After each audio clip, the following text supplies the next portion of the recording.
परीक्षा के समय के ऊपर बच्चे ही नहीं, बड़े बड़े धुरंधर भी घबरा जाते हैं। लेकिन परीक्षा दिए बगैर हम अगली क्लास में नहीं जा सकते, अगला स्टेप नहीं उठा सकते। किसी भी जगह के ऊपर हो, किसी भी प्रकार की परीक्षा हो, चाहे स्कूल लेवल की हो, चाहे प्राइमरी लेवल की हो, चाहे सेकेंडरी लेवल की हो, चाहे बीए की हो, एमए की हो, या नौकरी की हो, प्रमोशन की हो, किसी भी प्रकार की परीक्षा हो, जब तक हम उस परीक्षा को पास नहीं करेंगे हम आगे नहीं बढ़ सकते। लेकिन उस परीक्षा का जो भार होता है ना, दिमाग के ऊपर स्ट्रेस होता है, वो इतना भारी होता है कि उसको झेलना बहुत मुश्किल हो जाता है। क्योंकि पूरे साल चाहे पढ़ने वाले हों चाहे बिना पढ़ने वाले हों, सबको ये डर सताता रहता है। पढ़ने वाले को ये डर सताता है कहीं मैं फर्स्ट की जगह सेकंड ना आ जाऊं, सेकंड की जगह थर्ड ना आ जाऊं। बिना पढ़ने वाले को ये डर रहता है कि कहीं मैं परीक्षा में असफल ना हो जाऊं, फेल ना हो जाऊं, पास ही ना हो। डर दोनों को होता है। जिसने पूरे साल मेहनत की वो इस विषय के ऊपर सोचता रहता है कहीं मैं कंपटीशन में पिछड़ ना जाऊं। जिसने पूरे साल मेहनत नहीं की वो ये सोचता है कि कहीं पास ना हुआ तो जिंदगी ही खराब हो जाएगी, फिर कैसे नौकरी मिलेगी, क्या होगा, मैं तो बर्बाद ही हो जाऊंगा। घर वाले स्कूल कॉलेज नहीं जाने देंगे और घर के काम में लगा देंगे और जिंदगी हो गई खराब। आप सबसे पहले तो जब स्कूल में जाना प्रारंभ करें या पढ़ना शुरू करें तभी से आप अपना रूटीन तैयार करें। कितना समय हमें पढ़ाई के ऊपर देना है, किस सब्जेक्ट के ऊपर हमें कितना समय लगाना है, हमारा मजबूत सब्जेक्ट कौन सा है, कमज़ोर सब्जेक्ट कौन सा है। जब हम अपना टाइम टेबल बनाएंगे, चाहे कितना भी समय दें, लेकिन वो रूटीन अगर आपका एक बार सेट हो गया तो आपका स्ट्रेस बहुत कम हो जाएगा। दूसरा स्टेप, हर तीसरे महीने दूसरे महीने अपनी जांच पेपर के माध्यम से करते रहें और आप जो परीक्षा होती है किसी भी लेवल की उससे भागे नहीं। तीसरा, आप जब परीक्षा का समय आए उसे 2 दिन पहले आप अपने स्ट्रेस को, माइंड को, विचारों को, जो आपने पढ़ रखा है उसको रिलैक्स छोड़ दें कि जो पढ़ना था पढ़ लिया।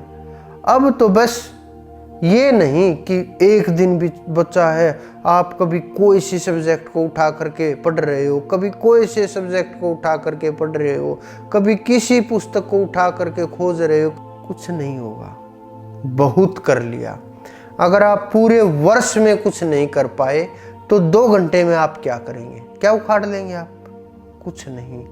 तो आप उससे ध्यान हटा करके अपने मन को मजबूत करो, एकाग्र करो कि जो हमने सीखा है उसको, अगर दिमाग आपका रिलैक्स होगा, दिमाग आपका शांत होगा, विचार आपके शांत होंगे, बस फिर सोचने की आवश्यकता नहीं होगी। फिर अगला जो कारण, अगर आप परीक्षा में बैठ गए, सबसे पहले अपने दिमाग को शांत करो।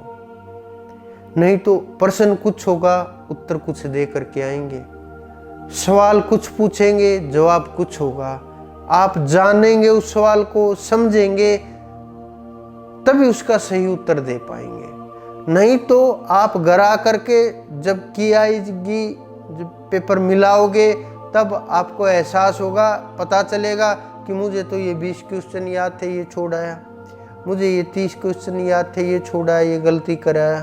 तो आप उसके बुद्धि से सोच समझ करके जैसा प्रश्न हो, जल्दबाजी ना करते हुए टाइम निर्धारित कीजिए। मुझे एक प्रश्न के ऊपर 1 मिनट लगानी है, 1 नंबर के ऊपर आधा मिनट लगानी है, 2 नंबर के ऊपर 1 मिनट लगानी है।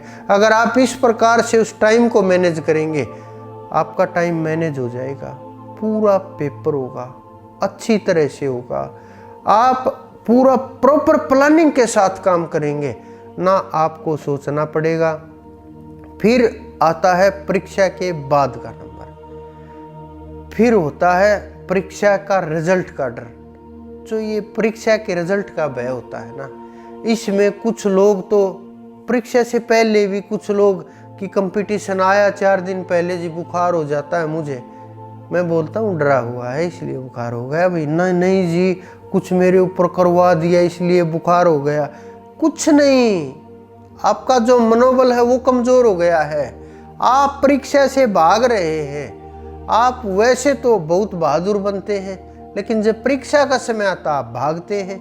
उसी प्रकार से जब रिजल्ट का समय आता है, कुछ लोग तो जिनके पेपर अच्छे नहीं हुए या बहुत ज़्यादा जिन्होंने संघर्ष किया, पढ़ाई की, उनके पेपर अच्छे नहीं हुए, वो सुसाइड तक कर जाते हैं। क्या ये समाधान है? बिल्कुल भी नहीं। अब तो आपको बैठ करके रिजल्ट का इंतज़ार करना चाहिए, और जैसा भी रिजल्ट आए वैसा स्वीकार करके फिर संघर्ष के साथ फिर अपनी पढ़ाई शुरू कर देनी चाहिए। अगले स्टेप के साथ जब हम सोचेंगे, विचार करेंगे कि जीवन अनमोल है, इसकी कोई कीमत नहीं है, कामयाबी को आपकी कोई नहीं रोक सकता, किसी भी प्रकार से नहीं रोक सकता। जब आपका संकल्प मजबूत होगा, निर्णय मजबूत होगा, पढ़ाई मजबूत होगी, समझ मजबूत होगी, बुद्धि मजबूत होगी, विवेक मजबूत होगा, कामयाबी आपके पास अपने आप चल करके आएगी। आपको नहीं जाना है, आपके पास चल करके आएगी, और आप जीवन में कामयाब और एक सफल इंसान बन जाएंगे।